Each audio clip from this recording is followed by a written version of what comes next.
Hello everyone, thank you for joining us in this edition of The Inside on Equinoxe Television. We are coming to you from our studio in Cameroon's political capital, Yaoundé, and today we are focusing on forcibly displaced persons around the globe with focus on the case of Cameroon. And the number of forcibly displaced people across the globe has been increasing over the past few years. In Cameroon, hundreds of thousands of refugees and internally displaced persons are seeking refuge in parts of the far north, Adamawa, east, west, littoral, central regions, and other parts of the country. And socio-political and security crises continue, forcing many out of their homes in the crisis-stricken regions of the Republic of Cameroon and other African nations into deplorable and precarious conditions. Despite the efforts of governments and international partners like the United Nations High Commission for Refugees, millions are still in dire need of humanitarian aid in several parts of Africa and hundreds of thousands in Cameroon. It is in this context that the theme of the 2023 World Refugee Day is tailored to rekindle hope for better days for the refugees through inclusion in the concerted efforts of stakeholders and, of course, governments and host communities. In this edition of The Inside, we are analyzing the situation with focus on Cameroon, or the case of Cameroon, and of course the 2023 theme of the World Refugee Day, Hope Away from Home, a world where refugees are always included. Meet our guest in some few seconds.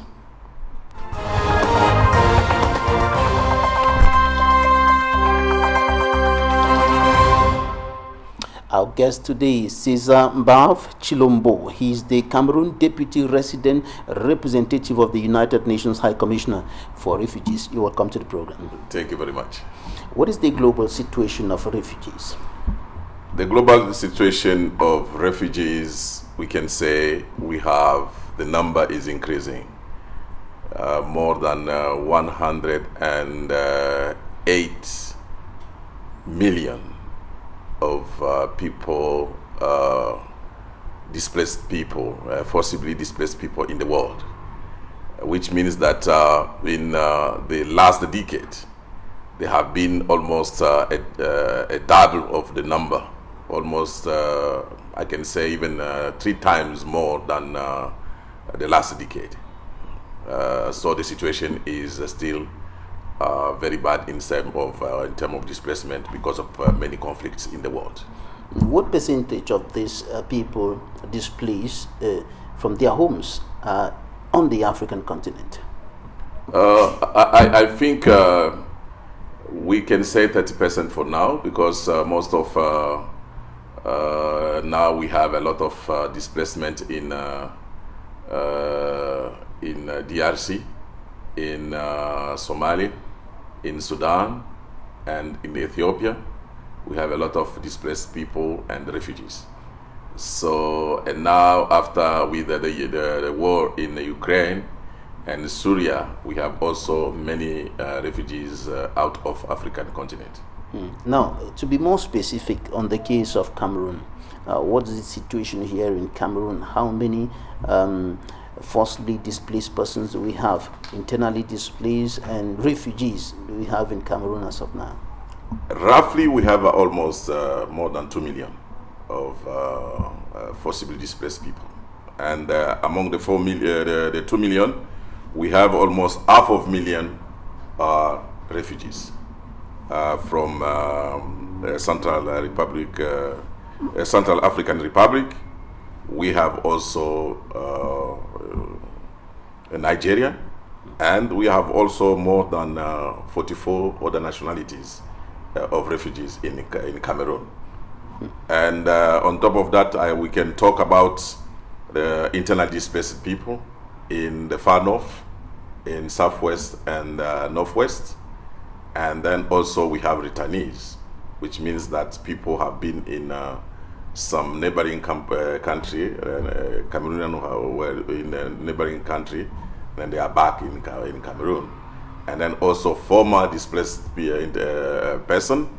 And then if we put together, is almost more than 2 million of forced displaced persons.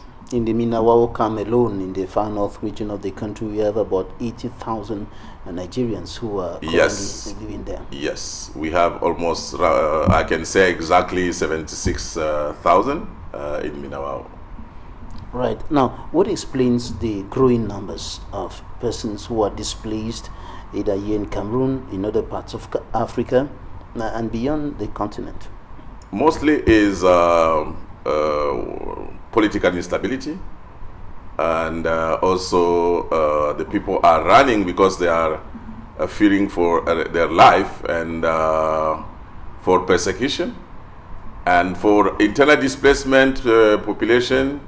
Surely there are socio-political issues, and then there is also natural disaster for internal displaced person, because as you know, we have now a lot of I can say effect of climate change, moving also a lot of people. This also is a component that we have to put into consideration. And thirdly, we have also intercommunal conflict. More and more we see intercommunal conflict is creating also displacement. Fourth, we have also the terrorism and that we know, the jihadism and so on, and then creating a lot of displacement in Africa and in some country in the world. From your observation, how serious are the intercommunity conflicts?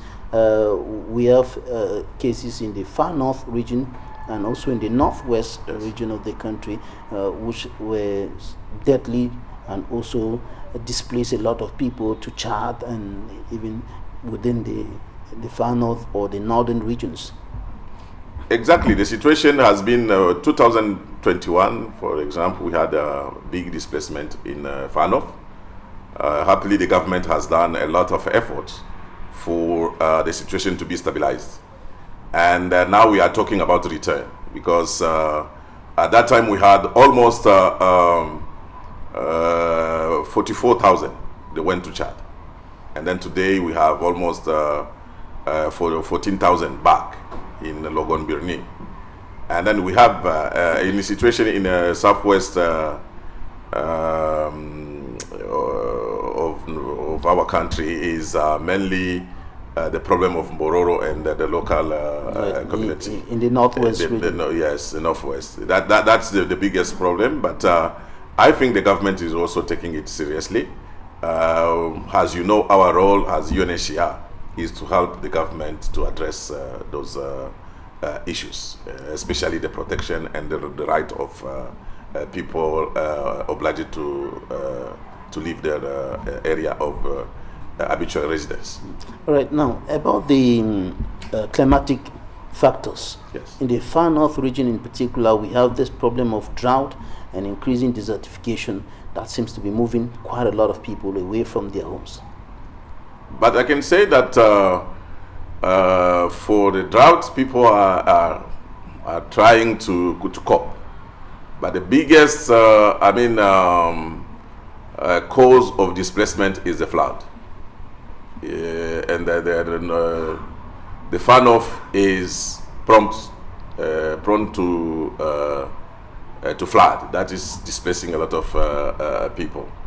So we are working also in helping people to rebuild their life, and then also trying also to help them to cope with this climate change, because at UNHCR there is no action without a climate consideration. Right. In the Minawao in the far north region in particular, earlier I talked about the huge number of Nigerians who are there, about 80,000, precisely 76,000 of them who are there, and they are having issues of social amenities, including toilet facilities and also potable water. How are these issues, these difficulties, these challenges affecting their day-to-day living, and how are they responding to it? How are they managing to cope through this with the aid of UNHCR? It is true that refugees are facing a lot of problems, especially access to basic service. This is mainly because, as you know, the humanitarian fund is shrinking. And then so it is making quite our job quite difficult. But at the same time, through the what we call international solidarity, we are using what we call in at UNHCR all of society approach. So bringing others to come and then to help us to sort out the deficit of service that we have you have pointed out.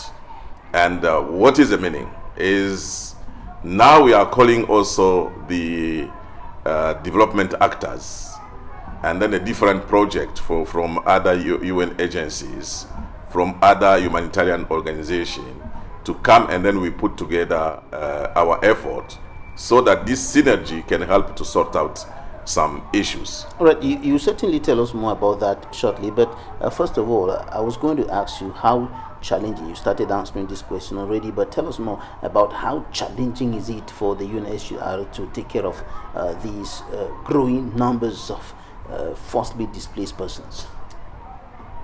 Really is a challenge. It's a challenge in a sense that, as I said, first of all, the resources is going down, but at the same time, the need are going up. So you see, this difference is creating the problem. And then so what we are doing for now is one, to to do the prioritization.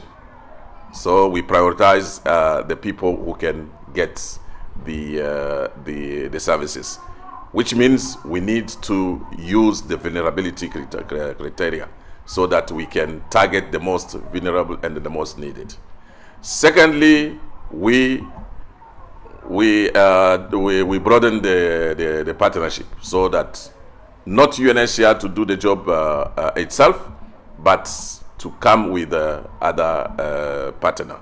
So we improve the partnership so that we can at least improve the service. What explains the dwindling financial resources of UNHCR? Is worldwide. It's not just I can say the Cameroon, but it's worldwide, because if you look at the number of crises in the world is many, and then at the same time the number of people in need are increasing. I was saying at the beginning of my intervention that we have almost 108 million, which 20 years ago it was just 30 million. You see the difference there, in terms of number, whereas the number of donors, they remain the same. So it's normal that when the need is high and the resources is almost the same, we cannot do, there is no magic to do. It is, it will be difficult, the coming time, because the resource will not be available. I understand that the demand has grown far above your means, your initial means. Now, while waiting for other donors to come on board, other partners to come on board, as you said earlier, that you're broadening the scope to increase the number of donors in order to increase your financial resources. How are you navigating through with the limited resources that you have to be able to meet the basic needs of these persons who are in camps and other areas? We are promoting now what we call inclusion, so that the refugees, they should start now to be self-reliant. The refugees should be, we are building their capacity, professional capacity, so that they can now contribute to the economy, not to, to rely 100% on the humanitarian aid. That is where we are going, which means that what we call durable solution, by making self-reliant refugees, And then also, as I said, as the financial resources will be shrinking more and more, the only way is to make the refugees to be actor of the development rather than waiting. This is justify even the subject for this year, the inclusion, which means that we need to include the refugees in the economy, not to put them in the refugee camp and then waiting, huddle, and then waiting just humanitarian aid. We need to have a transformative approach, which means the refugees should be also participating to the economy, and then the refugees should be also contributing to the local economy. So the inclusion is about bringing them into the community, not excluding them and keeping them in refugee camps, but getting them involved in normal activities of their host communities. Exactly. And how are you going about making sure that happens? Because we know that there are certainly some barriers due to the new environment in which they find themselves, maybe the laws of the land and other factors that could be constitute a barrier. Okay, the beauty of Africa is that, which means that somebody from Central Africa, when he crossed the border, they have the similarity, ethnicity similarity. And then this is also allowing better inclusion, because we have realized when we do analysis of the situation, the refugee, when he goes in the area where the person doesn't have a connection, the integration is quite difficult than when they cross to the border, to a neighboring country, and then they find the same tribe or the same ethnic, and then it became easy for them to connect. And then when you look at most of the refugees, where we have 80% of the refugees, the far north and east or north of Cameroon, you will see that refugees, they are in the area where they have ethnicity similarity, which is helping the integration and reducing sometimes the friction. Yes. Now, about enabling them to have access to some services, to have access to some rights, like the nationals of their home, the community, or the country hosting them. Yes. How are you bridging that gap in order to enable them to have access to some services, to have access to some rights, like every other person in the country hosting them? That is where is the beauty of the law in Cameroon. The law on the refugees in Cameroon is a beautiful one, because what we call the law on the refugee is giving the refugee in Cameroon the same rights as a Cameroonian. So that is why we are saying thank you to the hospitality of the Cameroon by having this progressive law. And then this is exactly showing that the head of state is an African champion, because he has the Pan-African approach in dealing with the refugees issue.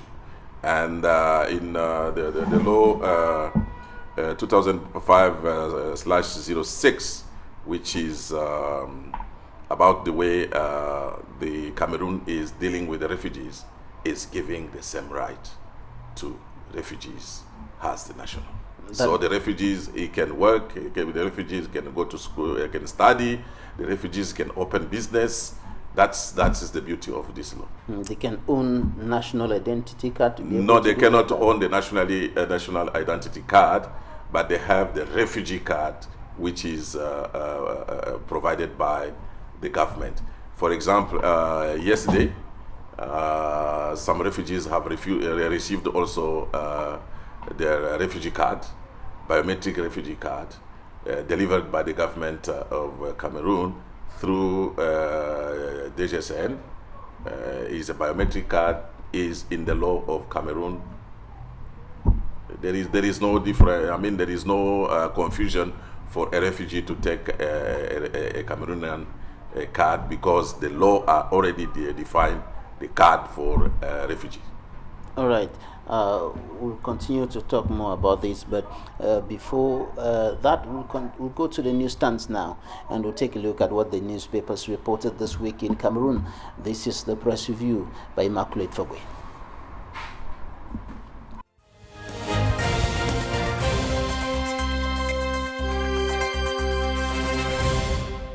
The Guardian Post reports that after accusation of links with separatist fighters, the fund of Mbiame and his notables in the northwest region of the country are summoned for questioning. On the front page of Municipal Update, prison boss opens fire on Kumba 1 mayor in a power tussle over wood. Another issue of the paper says the Cameroon government goes tough on French homosexual promoter by reiterating that the practice is illegal in the country. The Guardian Post reports territorial administration ministers ban on planned homosexual rights conference. In politics, the Post Weekender highlights cracks on dissident Social Democratic Front SDF G27 Plus wall. Meantime, one of the G27 Plus leaders, Honorable Nincho, is summoned to the National Executive Committee meeting, exclaims Municipal Update. Another issue of the Guardian Post chronicles fallen Social Democratic Front SDF bigwigs. According to Cameroon Tribune, President Paul Biya is ready to take Cameroon to another financial direction ahead of Paris summit on the new Global Finance Pact. Municipal Updates reports his departure to Paris to herald Africa's position, and Cameroon Insider and Cameroon Tribune talk about President Biya's participation in the summit with other world leaders.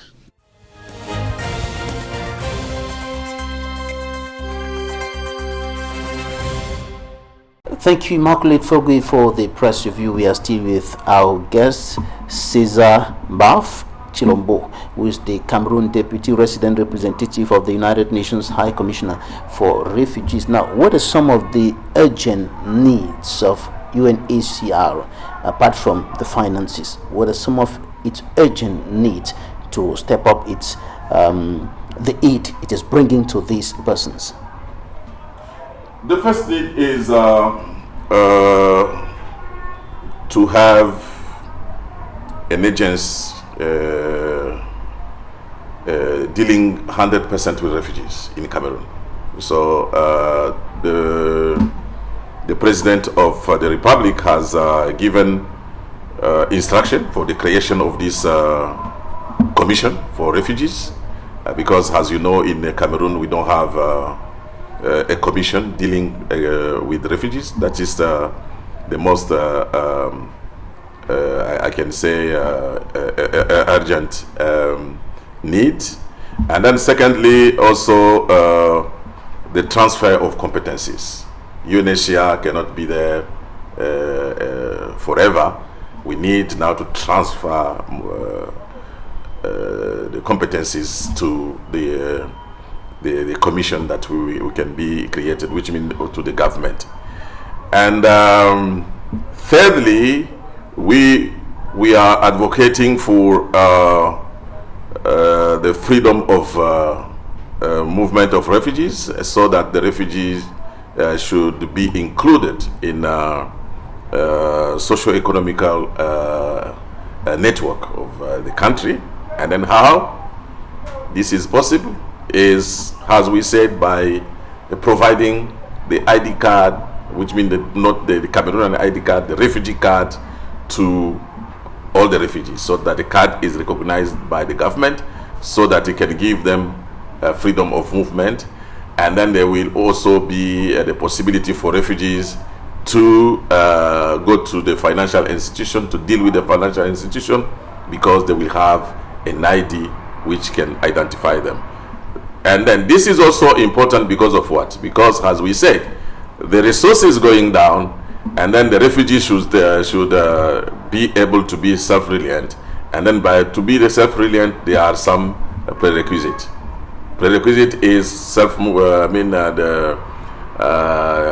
freedom of movement. The requisite is to be able to create their own structure when they are well identified. That's the main issue. And then also what we want as UNHCR is to make the regional platform, for example, for the situation like Central African Republic, to be operational. Because as you know, the Central African situation cannot be solved only by Cameroon, but it should be a regional situation, because we have Central African refugees around 6 countries, and then so we need to have a regional approach, and then this is what we are pushing. And then also I can say I cannot finish without saying thank to the government of Cameroon, especially the MINEREX, for the dialogue, what we call the dialogue, multi-stakeholder dialogue that we have with them for the management of the refugees. This is helping us really to address the issue of refugees. Right, let me cue in right there and find out from you, how is the collaboration between the government institutions, the competent government institutions in matters of refugees and internally displaced persons, and the UNHCR? How is the collaboration? I can say we are the most luckiest person in the world, because we have a very, very good relationship with the government. And then also we are consulting the government to every move that we are doing, because as I said it at the beginning, UNHCR is coming to support the government. So being support for the government, we have to have quite a sound relationship with the government. And then I can say here, this relationship is really sound. Now, that is. If some of the refugees in the Minawa camp, internally displaced persons in the northwest, southwest regions of the country, listening to you now, they may want to know how soon they will have a change or solutions to some of these problems that they are facing today. And some of them who have been receiving what they qualify as peanuts from the government of Cameroon, and they are expecting more. How soon can they expect an enhanced intervention of the UNHCR that will help to bring them out of the difficult, precarious conditions in which they find themselves today? I can say that there is no magic solution. It is a process. Being a process, it takes time. The process takes time. And as I said, we are limited in terms of a funding solution. That is why we are, in terms of strategy, is the involvement of refugees in a search for solution. And here in Yaoundé and Douala, we have organized the refugees in a communal committee, which means that municipality committee, and dealing directly with the government in looking together the solution. There will not be a solution coming from the heaven, but we need to build this solution together with the refugees. That is what we are. We do tell them, let us find the solution together, put the idea together. We are transparent, saying this is what we have, what we do with what we have. Give us now some ideas so that we work together, and then we find a solution. That is what we call the participative approach, which means that the refugees themselves, they are participating to the design of the solution. Because it is like you are in your house, thinking that if you are not showing what you are earning to your wife will think that you have a lot of money. And then the wife will ask you what you cannot. But if the wife knows what you are earning really, you will find the solution. That is what transparency. That is what we are doing with the refugees now. All right. Is there any difference in approach in the way you handle urban and rural refugees? The refugees who are in urban centers and those who are in the remote areas? Okay. Yes and no. Yes, because in urban there are some facilities that, some services that we are not giving because of the fact that in urban we are limited with the funding that we are addressing to the urban. But no, we are giving them the same services in terms of protection. So we have a sort of transversality in terms of provision of the services. And then also economical opportunities. In town, there is a lot. So we are working on building their capacity so that they can find a solution. In the remote area, as you said yourself, refugees are, first of all, I can say, a burden for the community, because most of remote area where the refugees are living are underdeveloped area. Even before the arrival of the refugees, those areas were struggling economically. And then imagine now we put a number of refugees on top of these difficulties that those people were facing. So there is a lack of opportunity. That is why the service that we are providing there is not limited only to refugees. We are also going beyond the refugees and then going to host community, the most vulnerable. Because we know that the host community, they have been the first responder when the refugees arrived. So this lack of opportunity, this is what also dictating the way we are coping with refugees in urban refugees and the rural refugees. Right. Now, before we go further, because I want us to talk about the World Refugee Day itself. Yes. Before that, how are the refugees responding to the approach of inclusion, the inclusive approach, the approach in which you want to give them some degree, a certain degree of autonomy to be able to fend for themselves? You want to empower them. How are they responding to this approach? What are some of the challenges they have in terms of assimilating what you're giving them, maybe as a knowledge to be able to be autonomous to a certain extent, financial wise? How are they responding to this approach? I invite you on Monday at Hotel de Ville, where we see we have Hotel de Ville in Yaoundé. Yes, we have an exposition Yaoundé for refugees. Council Hall. Yes, you will see what the refugees they are bringing to the community. So they are also ready to play their role as actors rather than sitting to be helped. The refugees, they are really aware of that. And then we see that we have people with masters, we have people, entrepreneurs and so on. They are among the refugees. They are not only the beggars, no. There is a false perception that need to be changed. The refugees, they are like you and I. They can exactly respond like you and I to the change that you are bringing. But what we need is this change to be designed by themselves, not to be like something given a la carte, which means is a menu, just choose. Okay, no, we need to work together with them. That is what we are doing as UNHCR.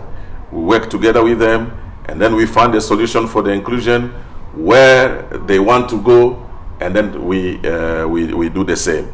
And then for now, for example, through the Albert Einstein program, we have a lot of boys with very good qualification, boys and girls with a very good qualification among the refugees. So they can be really If you go inside the refugees, you will be surprised. It's amazing. You have all the quality that we need, and then they can respond. They are responding positively. That is what is encouraging us to go further. Right, we're going to talk about the World Refugee Day itself, but before that, interviews of the week.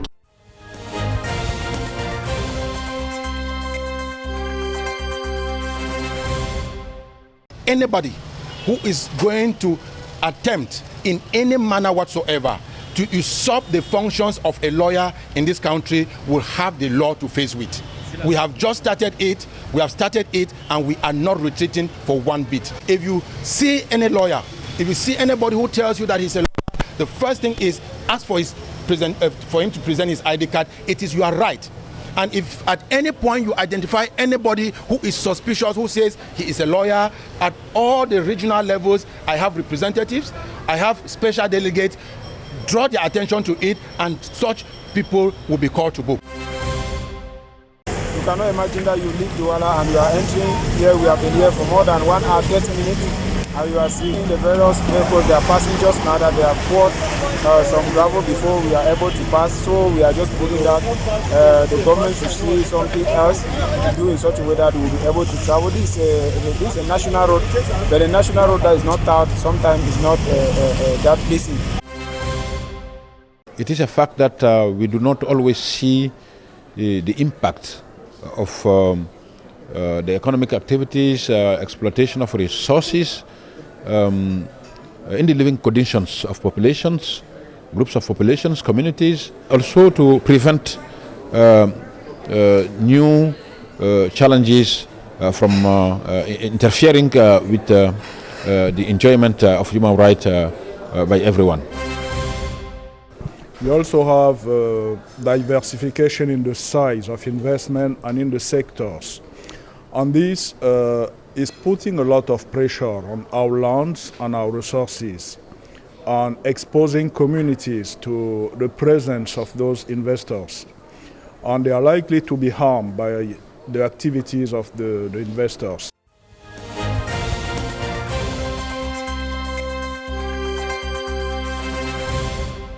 Thank you for staying with us. Now we want to talk about the World Refugee Day itself. That is observed every year around the 20th of June. So this year the focus is on hope away from home, and focusing also on refugees feeling at home, out of home, through inclusion. First of all, what is the essence of this day, the World Refugee Day? What's the essence of the day? This is a very good question. The World Refugee Day is first of all the day where we need to highlight the rights, the needs, and the dreams of refugees, because dreams are for free. The refugees also, they have the right to dream. And then this also help to mobilize the political will, and also mobilize the resources so that refugee can survive, and not only to survive but to thrive also. And it is also the period where we have to highlight to the people that refugees exist in the country, because sometimes the people, they don't know if the refugees are in the Cameroon. And then it is also the time where we can tell the Cameroonian, please, the Cameroon is the country with hospitality. We are hosting in this country more than 500,000 of refugees. And then also it is the time where we have to highlight the need for protection and then improvement of the life of refugees.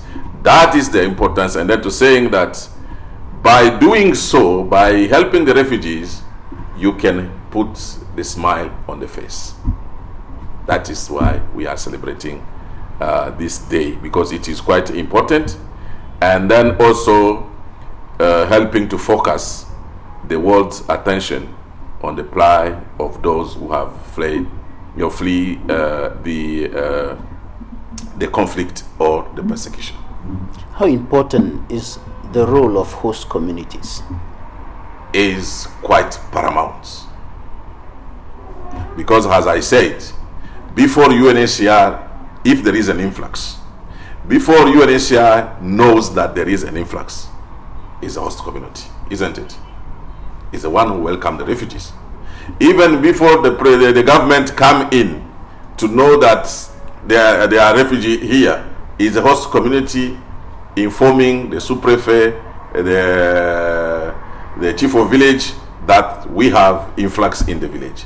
So the host community is playing quite a big role. That is why at the UNHCR we are always thanking the host community, and then when we design the response for refugees, we are always putting in our response a component for host community. All right. What are some of the reactions that you have noted from the host communities in Cameroon?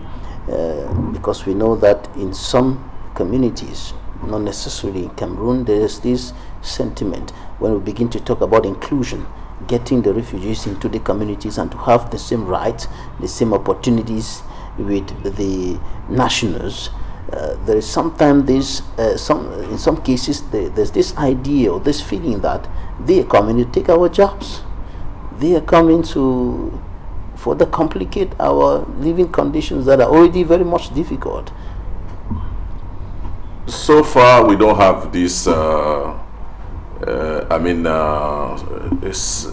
Sentiment or this reaction of the host community, and then it is true that the presence of refugees is putting pressure on the community, and then it is based on that when we have the international community has requested the High Commissioner to come out with a new approach in terms of protection of refugees.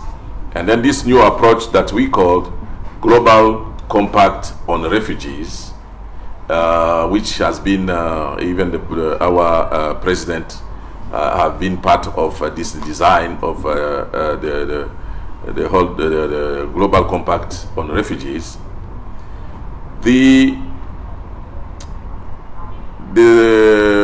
strategic objective number one for the Global Compact on Refugees is how to release the pressure of the presence of the refugee on host community.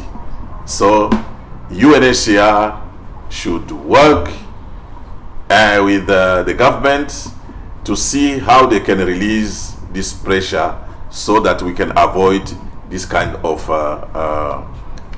tension between the refugees and the host community. This is quite important in the way we are addressing things. If, for example, UNHCR come only to build a school for refugees, it will create a tension, isn't it? If now UNHCR build a school which will serve host community and refugees, the host community look at the refugees differently. If the refugee was not here, we could not have a school. That is what is passing in Lolo and Bile. That is what you have in Kenzu. They are saying, thank you to refugees because now we have schools. That is, which means that is depending on the way you see the glass. Okay? Whether it is half full. Half full or full. All right. Tell us a little more about the theme of the 2023 World Refugee Day. It is one of the special one because this World Refugees for this year is under the auspices of the First Lady of Cameroon, Madame Chantal Biya, who accepts to the patronage of this event. For us is meaningful because knowing her support toward vulnerable persons group, and then also her fight against human suffering, accepting this one to sponsor this year Refugee Day. It was, as I said, meaningful for us because it is a translation or an expression of hospitality of the Cameroon. As you know, when you arrive in any home, if the mother is not giving you water, you will not be happy. And then when the mother give you already water, you see that in this house they have welcomed me. That is why the First Lady have accepted to support refugees in this World Refugee Days. It has been the personification of the hospitality of the Cameroon through the First Lady. That is why I'm saying for this year is quite special. Quite special. Yes. With focus on home away from home. Yes. Home away from home. Yes. And of course, a world where refugees are always included. Refugees are always, mark that word, always. Always. Means not sometimes, but they are always included. Yes. Because, as I said, you have 500,000. 500,000 of population. You leave them aside. Which means that you are wasting manpower for your development.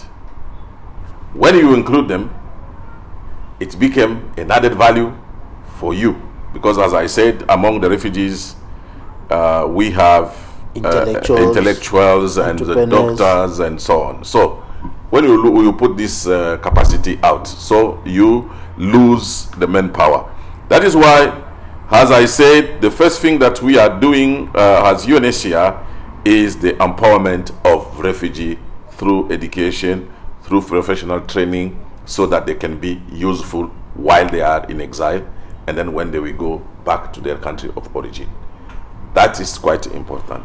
Secondly, we do the inclusion because we believe that the exclusion of refugees has the high costs for the country, the hosting country. When you exclude them, it will be costly than including them. That is how we are saying. And then also, why we cannot take stock of a positive contribution of refugees in the hosts, in the local economy.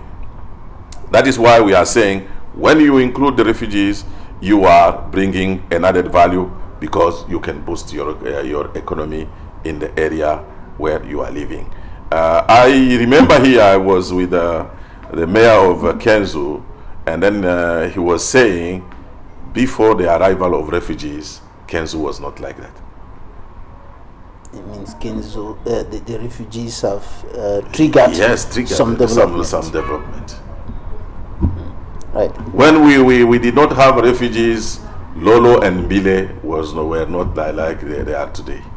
I wanted you to send a message to the refugees themselves. Exactly. Because they too, they have a role to play in their well-being, in their mindset, in the way they relate with the people, in the way they relate with the nation with regards to the laws that they are called to obey and all of that. Now, but before that, are you also suggesting some solutions to stop the increasing figures, to bring down the curve? Are you suggesting some solutions to states in terms of bringing down the curve, ensuring that the numbers do not continue to increase? My High Commissioner was saying we are humanitarian. We are not politicians. If there is a problem that we see the number of forcibly displaced people is increasing is the political will, or the political component should be triggered. But we as humanitarian, what we have to say to the world, that there is this situation, and then now the humanitarian situation became a little bit it is very bad, and then how can we work together so that we solve this issue? That is what we are suggesting.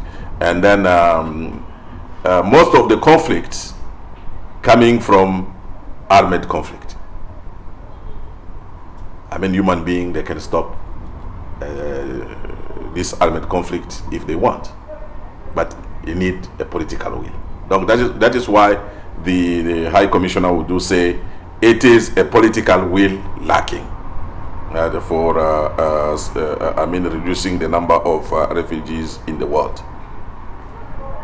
Regarding the climate change, refugees, the movement of internal displaced people due to the climate change, this also is something that we have seen a lot of forums on the climate change. Our people have changed the behavior. That is where we are all we are praying to see this behavior to change, so that we can have a world where we can live decently. But for now, as I said, UNHCR, we are humanitarian, and for the reduction of the number of forcibly displaced person is merely based on the political will. That we as UNHCR, we are a little bit out of that. All right. Right now, I want you to send a message to the refugees or the displaced persons themselves. And some of them listening to you now may be hopeless and maybe at the point of maybe taking some decisions that may be disastrous. And some of them listening to you now, watching you, may be in very difficult situations, and they are looking at you now like the centurion in the Bible looked at Jesus and said, just speak a word and it shall be well with my sick servant. Just speak a word.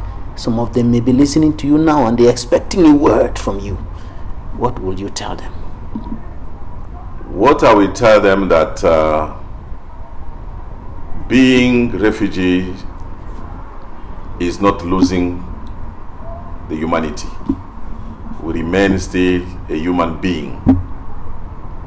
And as a human being, we should always have a dream. And a dream which will give us the hope for today and tomorrow. And then also a dream that will say that I am the luckiest because I'm still alive. Being alive, even away from home, I have to build my hope. And then this is hope. It is at the origin of the theme of the 223 World Refugee Day. And then to do so, we need the refugees and the population listening me need to know they have rights.